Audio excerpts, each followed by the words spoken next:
Okay.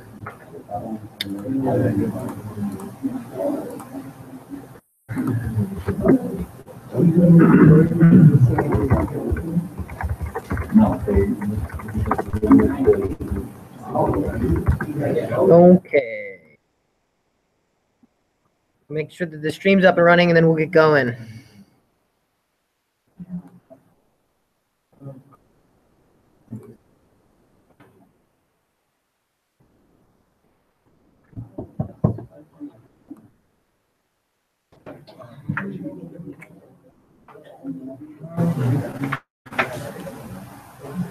Stream is up. All right. Hopefully everyone had a good lunch. Got a little bit of a break.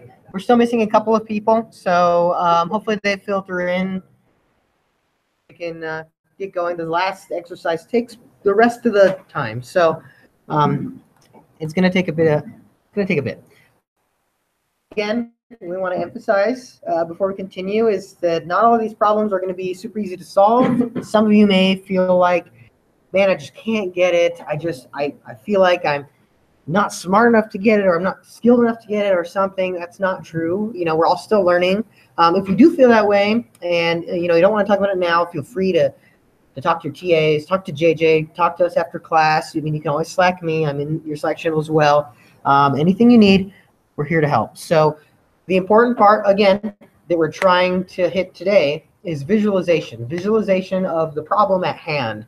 Visualizing how you're going to solve it using pseudocode and talking through the problem to kind of come to a solution that may not be so easy for you to code out, right out of the gate.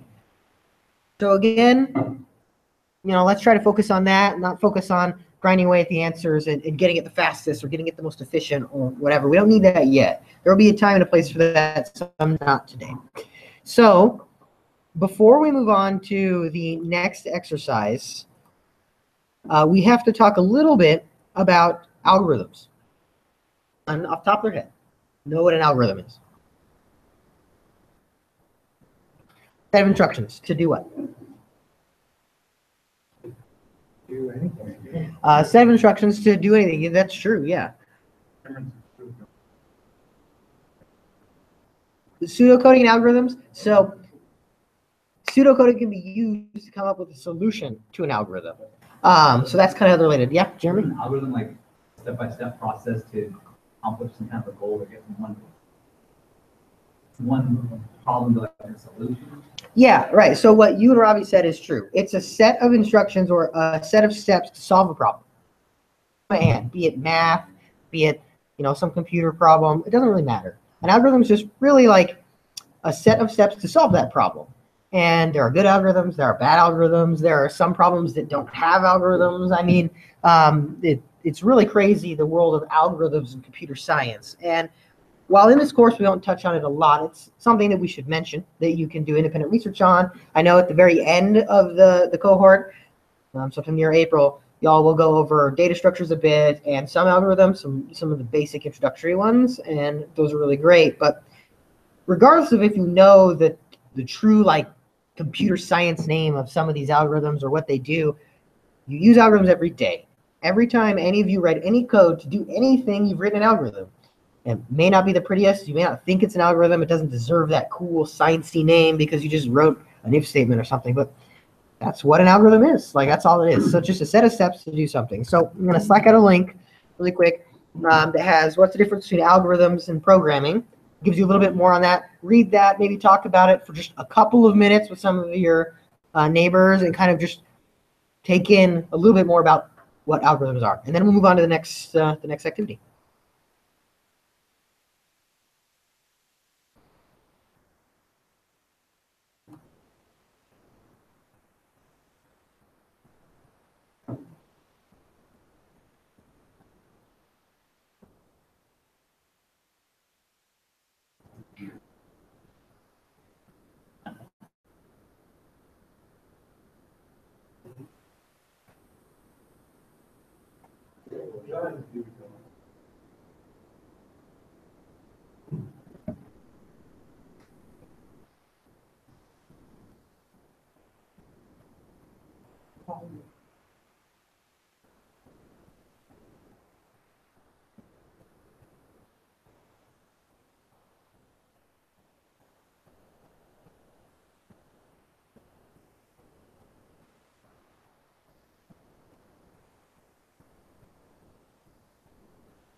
All right, so I know that wasn't a lot of time to look into it, but we really want to get moving on this next activity because it's a good one. Streamers, feel free to participate by putting your opinions in Slack. Does anyone want to explain to the class what the difference between an algorithm and programming is? Do you want to take a crack at it? Sure. I think the algorithm is the thought process in which it's Okay. done, and programming is actually the formula, if you will, and how you process that thought process. Awesome. Yeah, that's a great answer. Give him a round of applause. So, what was your name, by the way? What's your name? Andy? Okay, Andy. Great. We got it. Okay. So, all right. Thank you, Andy, for that answer. So basically, yeah, an algorithm is like the steps you use to solve a problem, and the programming is the tooling, the workflow, whatever you use to actually implement that algorithm to help you solve the problem. In the sense that an algorithm is kind of very general. You know, you can write out in words what an algorithm is supposed to do, and then the programming language, and all that. Those are the tools to facilitate writing and solving the problems that the algorithm is used for. So that's really the difference between the two. They seem very similar. It's kind of like a gray line sometimes. What's an algorithm and what's programming, but they're different. Okay, so we're going to go into our final activity. You're going to use 40 minutes to try to solve this one. So it's a big one. We're going to implement something called the bubble sort. So there are lots of different sorts and ways you can sort stuff in programming. And the bubble sort is a pretty introductory type of sort. It's considered a simpler sort, not saying that it's easy. It's simple compared to some of the other ones, that's for sure. But it's also considered one of the most inefficient sorts. Because of its simplicity, it can only do so much, right? So the bubble sort is it's not used so much in real life anymore, but it's a really great one to get your hands on and kind of figure out how sorting works, right? So what you're going to do is spend a few minutes Googling bubble sort, figure out what the bubble sort is and what it's used for. We'll talk about it for just like a moment to get you guys started. And then we're going to pseudocode for about 10 minutes, pseudocode your solution to this bubble sort, how it would work. And then we're going to send you out a file that has the starting point for this bubble sort, and you're going to try to implement the bubble sort. So we'll take about 40 minutes, spend a few minutes looking up bubble sort, and then we'll talk about it, and then we'll go from there. All right? Great.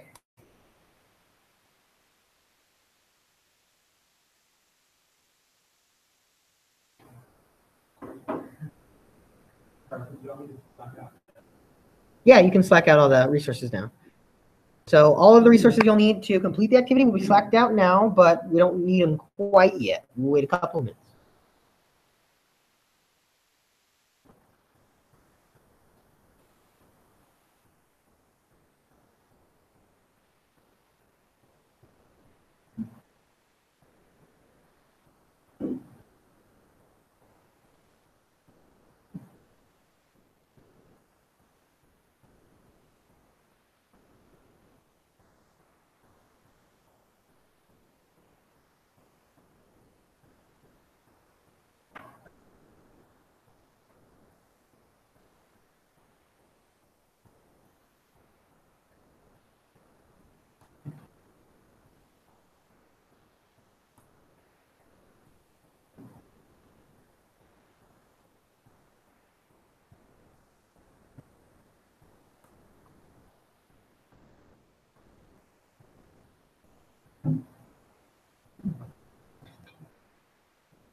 But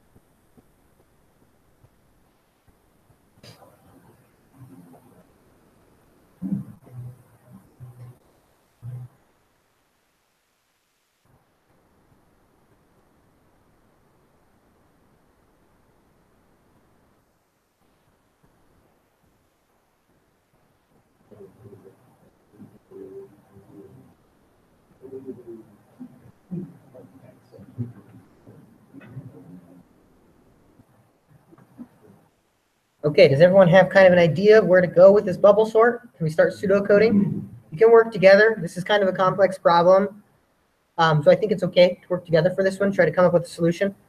Talk with your peers, try to get something going on the pseudocode.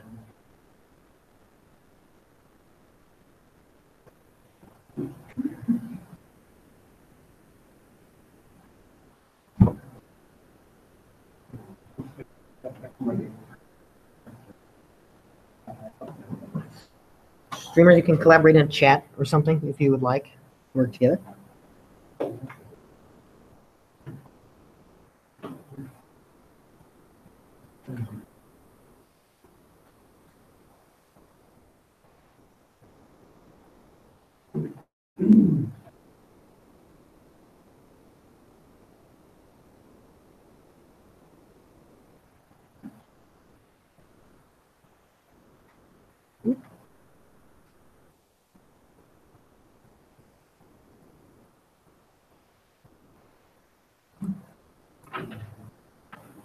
Maybe like flash solution sometime. Oh yeah? Really quick, flash something. I see.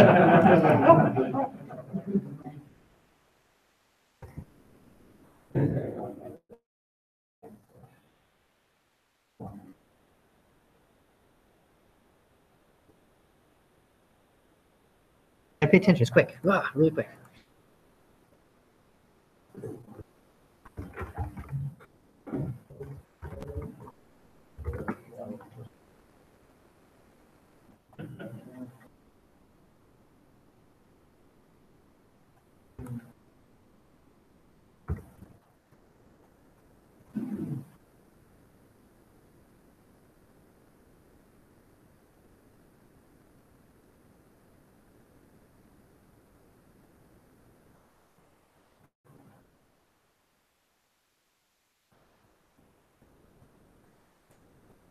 Okay.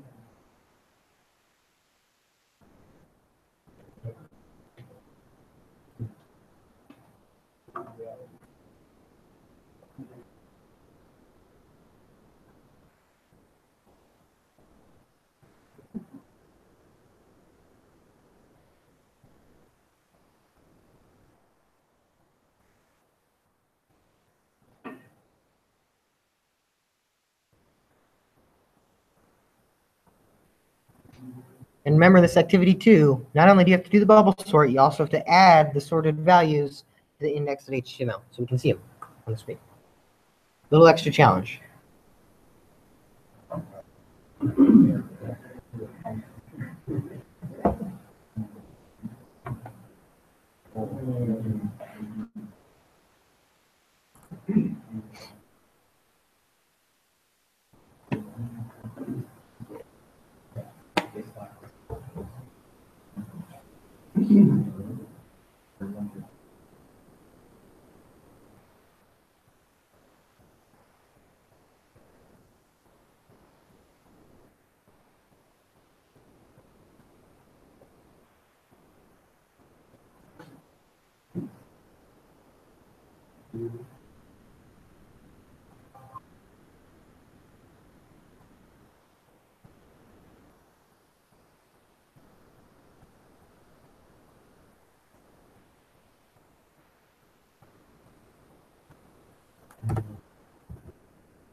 Like control F on something.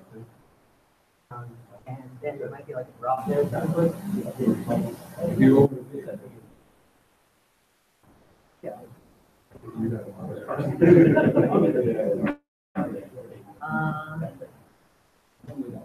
What to do because I actually go to something like this. So yeah, I use it. Does anyone know if there's a find and replace function in Sublime?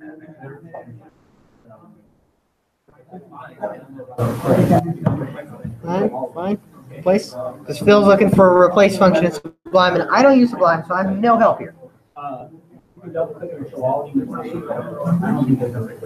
think you can then control click on the actual item. It lets you with one of your technology while running positive.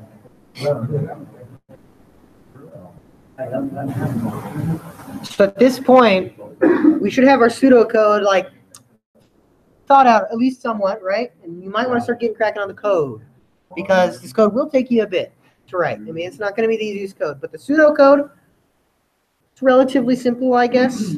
Don't think too hard about the solution, but the code itself will be hard to write.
One tip for those of you who maybe are struggling to get started with the actual code is try to break it down into small problems.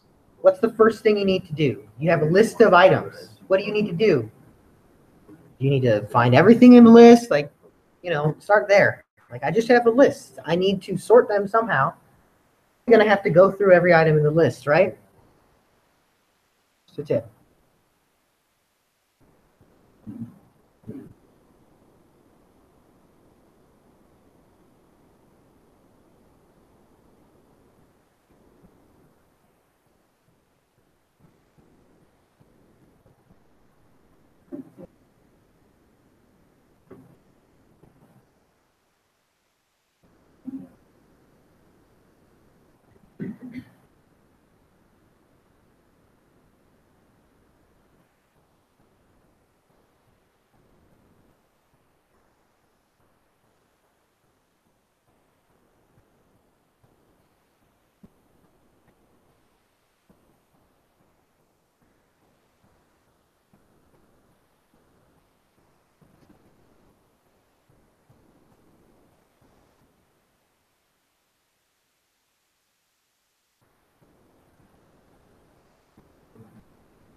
You have access to all the lesson plans and activities. Okay, cool. So I think what JJ was referring to is like that was supposed to happen last class, so we're just doing it today. I think it says to demo the. Okay. So yeah, we can take care of that. Just we just need access to the files, like the resolution files, and we'll just play it from there. And then it says play a couple videos. I'm not sure how much time we'll have. It's really up to you.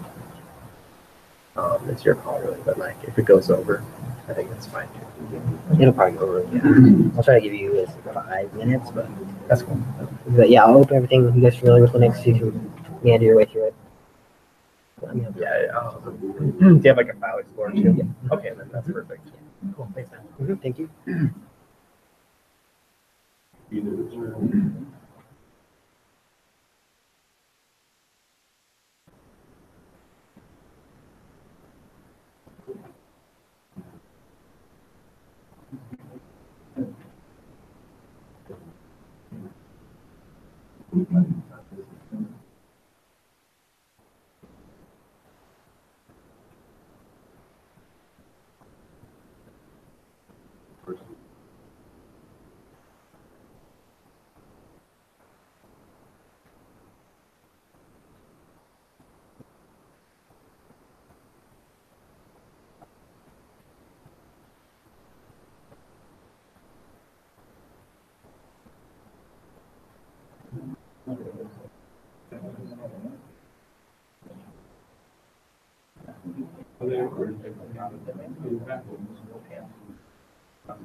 Yeah.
We're gonna use about another 15 minutes, so don't stress if you don't feel like you're close yet. Still plenty of time. You don't necessarily need to finish. Do your best, as close as you can.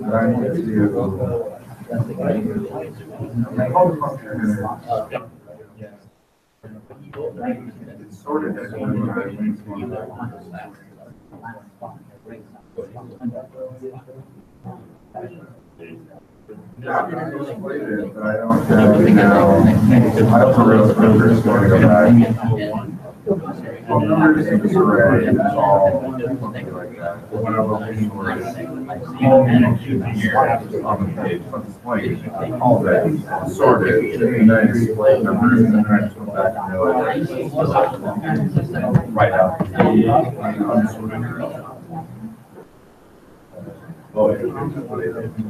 Yeah, so now I gotta think about it.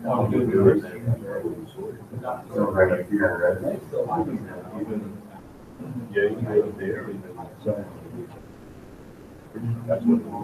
At any point before.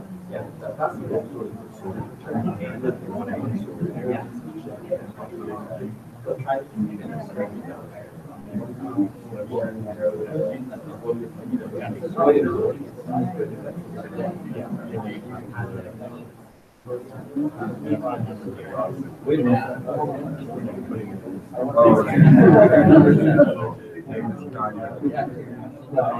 Okay.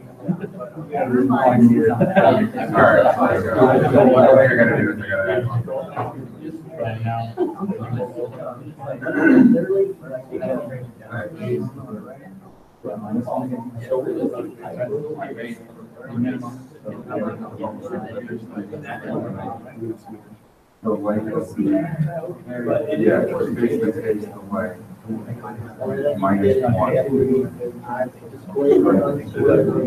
Plus minus 1, because you don't want to go with it. Because you're only gonna have to buy it.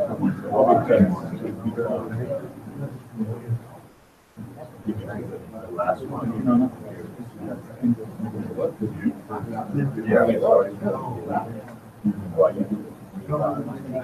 didn't write it.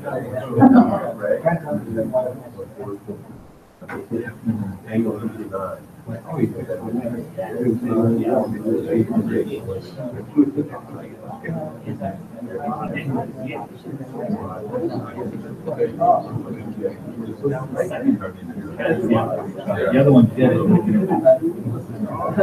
Yeah. This one, lowest height. Yeah, I think we just do one thing. Okay, so and these are just. Right, it's just doing this while it's one, and what's not, well, that's not.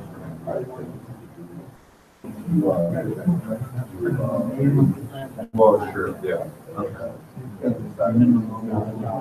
Okay. This is doing the actual sort, yeah.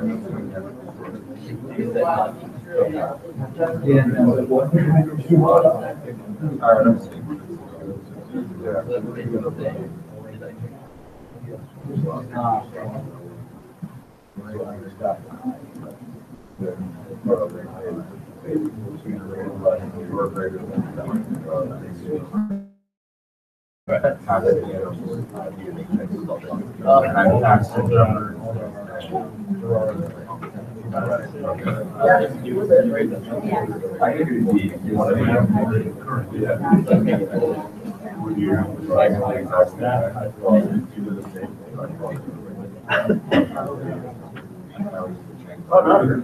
Okay, so saying. That's just like the,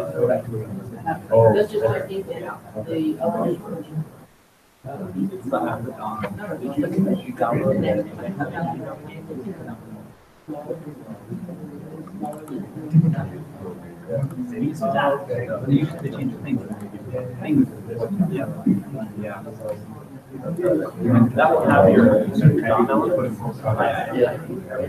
Easier, so I can do,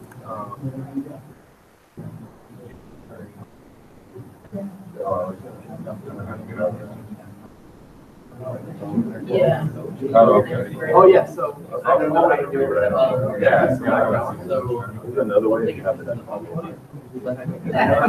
It's interesting, like $30 parentheses. I know that sounds weird. Yeah, this you just. Yeah.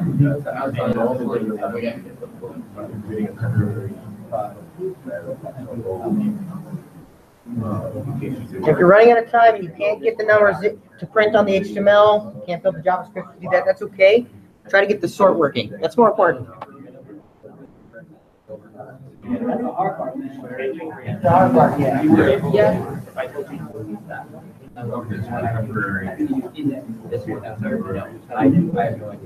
I don't know what variables are. This is gonna take you. That's great. Yep, variables. So, I said, I put button in the. That was highlighted all the hours. Okay, so. Oh, it's a file. I don't know. Yeah, so you just need, okay. So that's the head. You can't put while up here, so it's just like different. While up here, while at the top.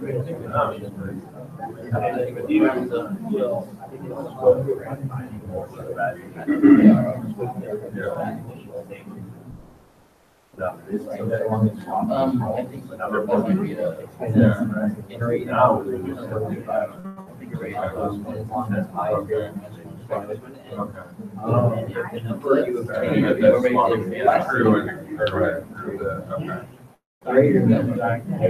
the same thing plus one. No, I just did it. I don't know. So I and this zero. I was, is the first well, thing. I feel like I have done that. And so the first thing in the array is going to go here. High level. You're always really good at To another number and set. Now we have. Not quite. The number to the next the next number right next to it. So it's gonna. If I did a function right here. Great. And then that's what this does. I don't know. It sets numbers I to be like 10. Yeah. So,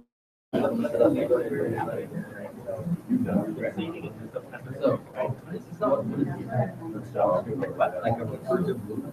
I know it's not. Oh, yeah. So it just like looks like one because it says M equal to I equal to this. Yeah, This it's is like A equal to this.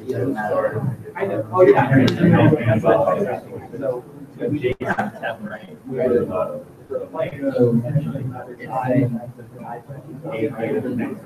Yeah. But then it's not again. We don't want to lose it, but we don't want to lose it.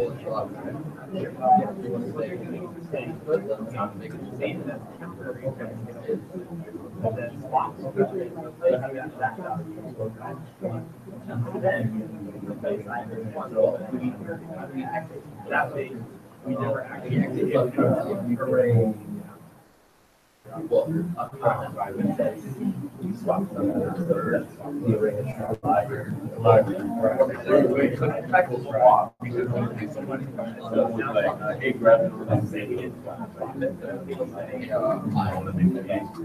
now starting to prepare for actually, yeah, that's what I wasn't noticed down. Well, I know this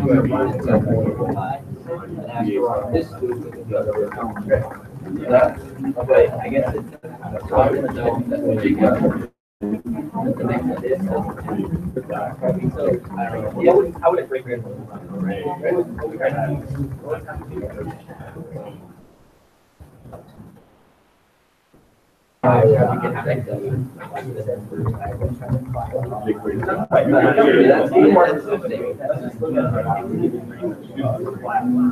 Wild swap, right? Swap has to be, swap is true.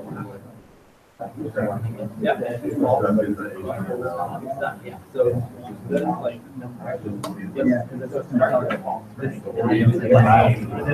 Oh, but if this is an if so if this doesn't, if this is not true, then this will not be set to true down here.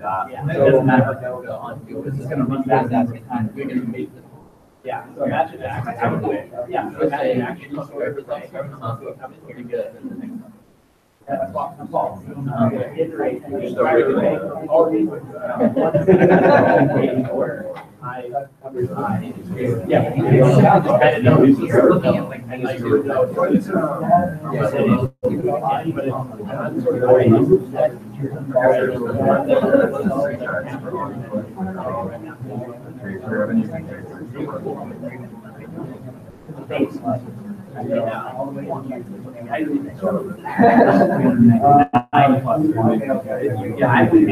I believe.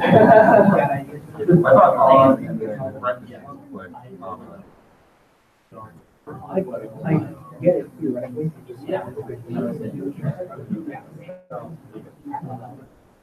Couple more minutes, then we're gonna start talking about this problem.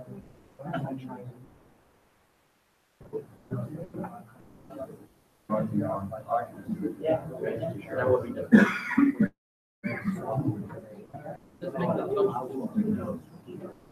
Okay. Right now.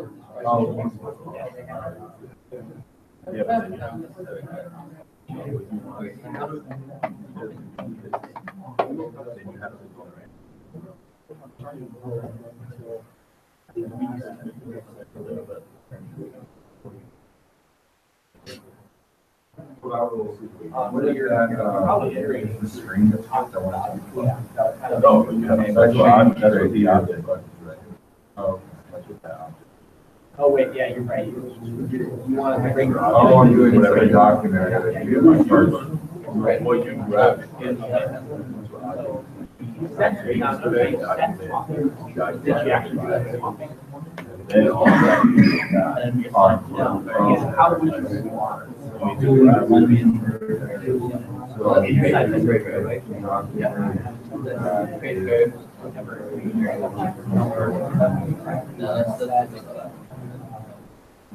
And then I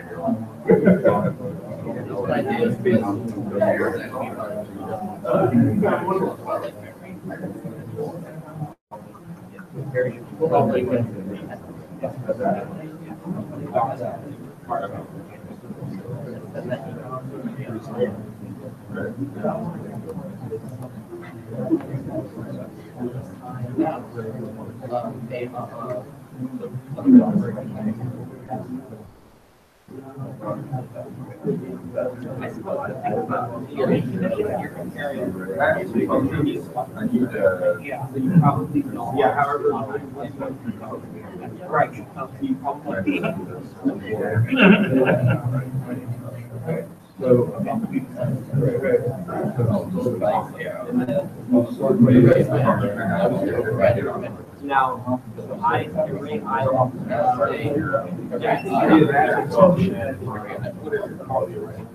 Call the,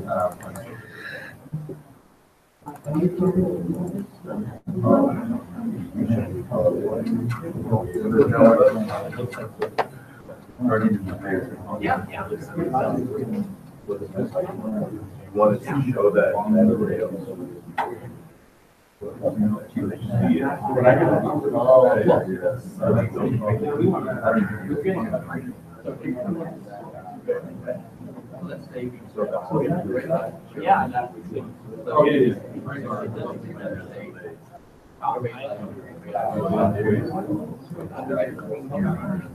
Oh, that was great.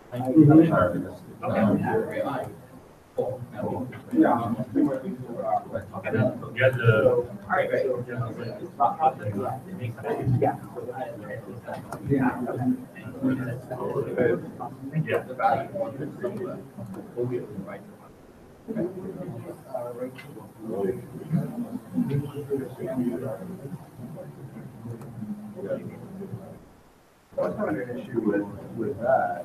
I was having an issue with how would I? All right, everyone. I don't want to interrupt a bunch of hard work because it looks like everyone's really into it. But we're going to start talking about this problem a little bit, discuss it in class, go over some solutions. So if we can wrap up what we're working on, we can get started on that and then get you guys out of here on your way home.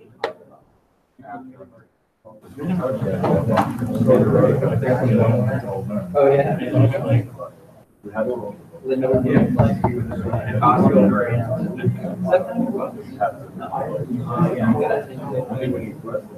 Oh, there is.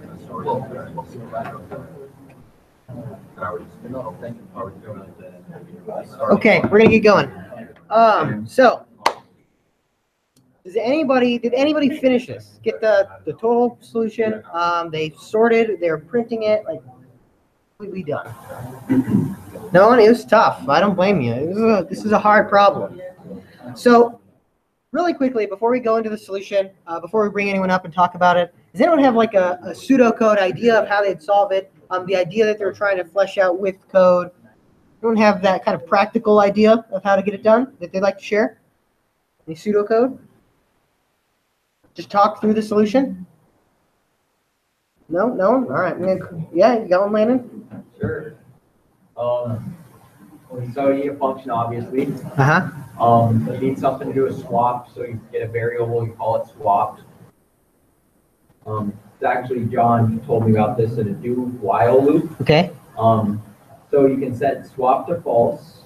You write a for loop that's going to check for I, and then you're going to write an if condition that if I is greater than I plus 1. Okay. So since I is equal to 0, it's the first thing in the array, I plus 1 is the second thing in the array. And if it's greater than that, it knows to do the swap. There's a temporary thing, which I didn't know we needed, but you have to save numbers I because it's getting swapped. So you assign that a temporary variable really quick. Okay. You do the swap, and you set swap to true so that the while loop will run again. Okay. And that while loop will keep running because you set it to false, and then every time that's true, the swap equals true within the if statement. And so it'll just keep running that until it's done. So do you have a working... It works. I don't have it appended to the div yet. That's okay. Do you want to slack out your solution? Sure. So Landon's going to slack out his code. It sounded like he had a great solution. Let's give him a round of applause for telling us about that. You worked on it. We'll look at it together as a class. So one of the things that's interesting about the bubble sort is it's kind of an introduction to time complexity. So as Landon was going over in his solution, what we're going to do is we're going to go through this array one index at a time. And if you find that the next index is less than the current index, so I have one or array of less than array of 0, you're going to swap the two. And every time you swap, you know that you're going to have to go through that array again to verify that everything is sorted properly. And so what this means is that the worst case, you probably have to go through that array one time for every element in the array, right? I mean, that's a ton of times that you have to go through that array. If you have 500 elements in there and you have to go through it every time, I mean, that's 500 times 500 swaps. I mean, is a lot. So it starts getting quite exponential. And what we're talking about is the beginning of time complexity. In time complexity, big O notation you might have heard it of, and that's what it's referred to in computer science, is the study of the worst case runtime of an algorithm. So the time complexity of the bubble sort, the worst case is n squared, or it's called quadratic time. That's really bad. We try to avoid quadratic time algorithms, and that's what studying big O, studying algorithms in computer science is all about. So if you're a computer science major, you focus a lot of time on how can we make a better algorithm to reduce that time complexity. There's also size complexity or space complexity, which is how much space and memory you take up, but that's not as important these days. However, it's another thing. So it's something to think about. We're not going to talk about it much. Big O notation is something you can research on your own. So bubble sort is pretty bad in terms of worst case scenario. N squared is not good. So we can go over Landon's solution, and we're just going to, does it console out or something so we can see it? Or can we add a console to it really easily to be able to run your code? Landon? Yeah, sorry. No, it's okay. Let's see. I'm going to add it in my code really quick so we can see how it works. And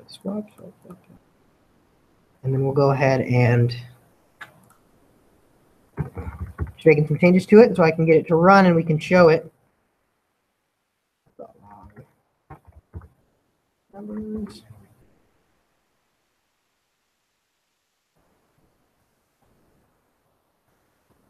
All right, we can run bubble sort.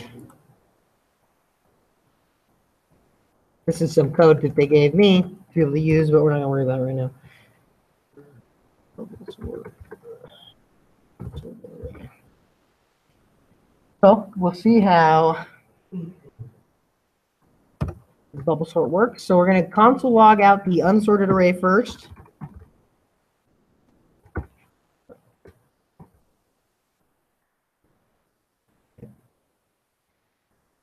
And I'll make sure that this is Cohort.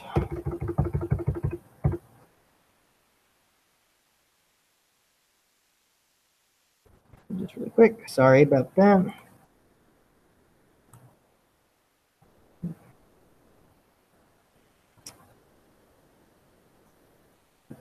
Open up Chrome.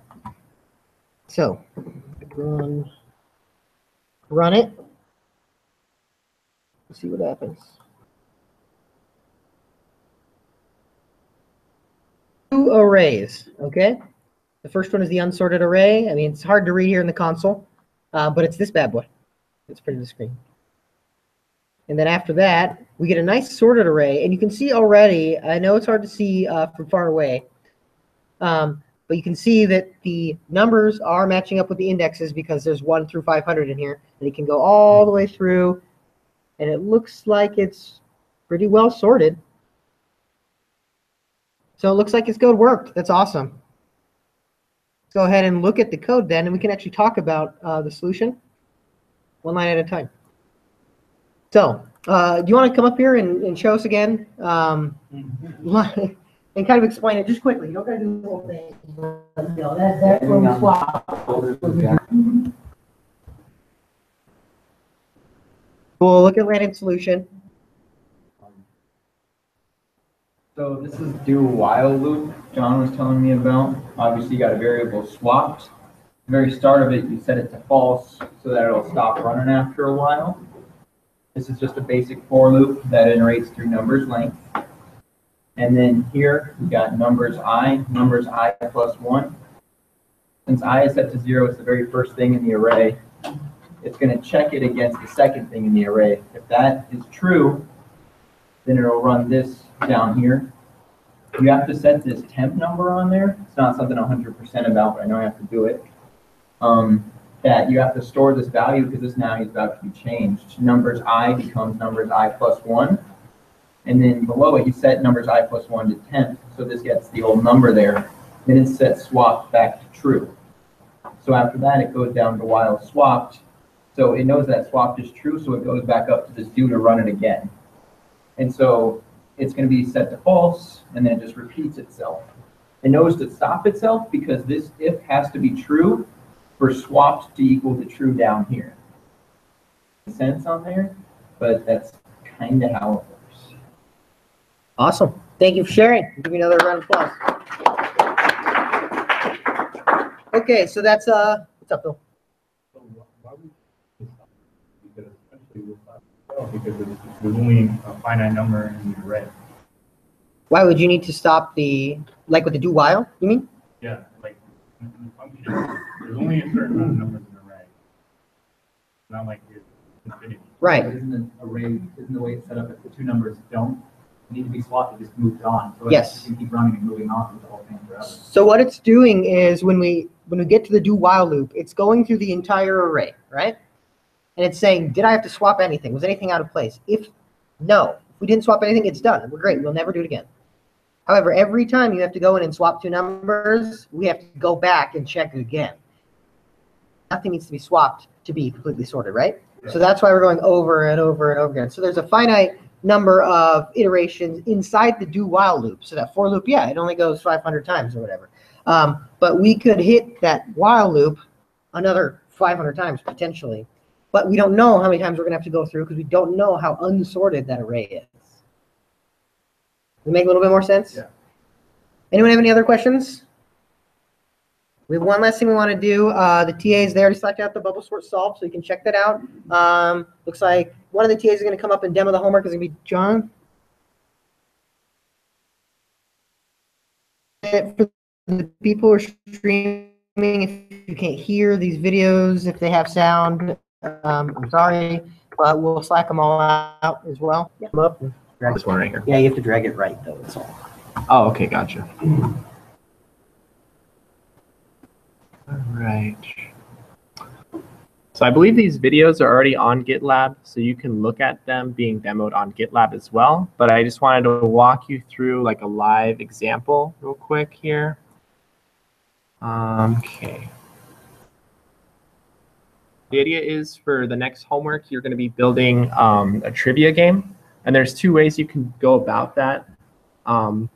It will obviously, there'll be a timer involved. And so you can think about some of the content that we were discussing earlier about how you can implement a sort of timing function. So there's some overlap between activities that we were doing in the past. And so let me show you the simple example so that makes more sense here.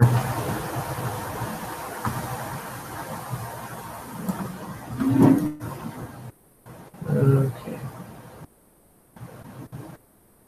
How do I open it? Oh, right click it. Oh, yeah. In the file explorer and open it from. Over in the. Okay. Oh, yeah.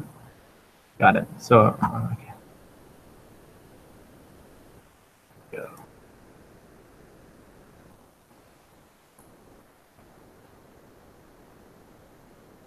Drag the tab over to the Oh, gotcha.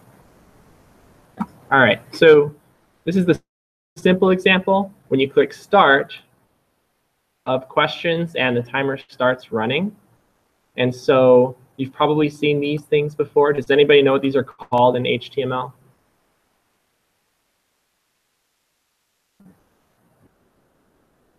I think they're radio. Yeah, radio. Yeah. And so you click them, and I don't know. I'm obviously going to just click random stuff here. And let's say I have some skipped. When you click done, it will calculate the correct answers, incorrect answers, and unanswered. So pretty straightforward. It's the simpler or the more basic one because everything is on one page. And there's only one timer. If you saw that timer at the beginning. Does anybody want me to replay it to kind of get in a sense? You could probably replay the video at home too on GitLab. Okay. So let me open up the other example. Okay.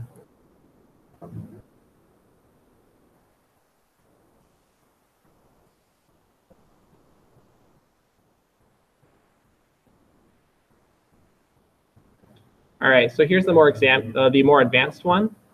So when you click start, each question is going to have its own timer, and you answer the question within the timer, and it will display a sort of like a display screen, like the status, whether or not you answered it correctly, and it'll move on to the next one. So as you can notice, the timer doesn't continue from the previous one, it starts over. So think about what you learned in this class and how you can implement that.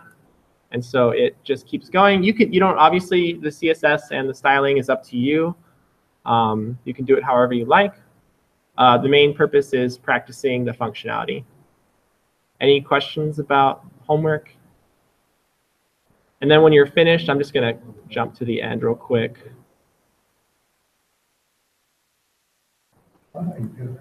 Yeah, I know.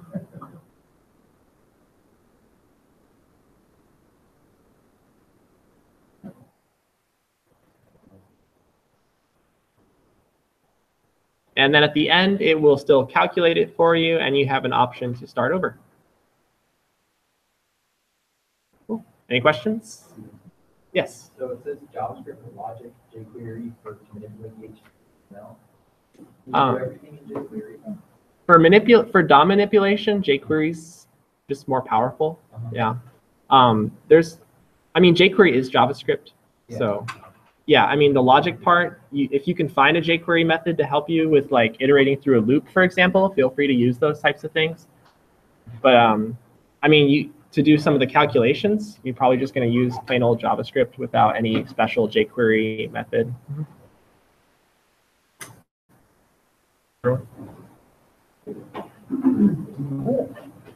Well, that's all we have for class. Thank you for bearing with me.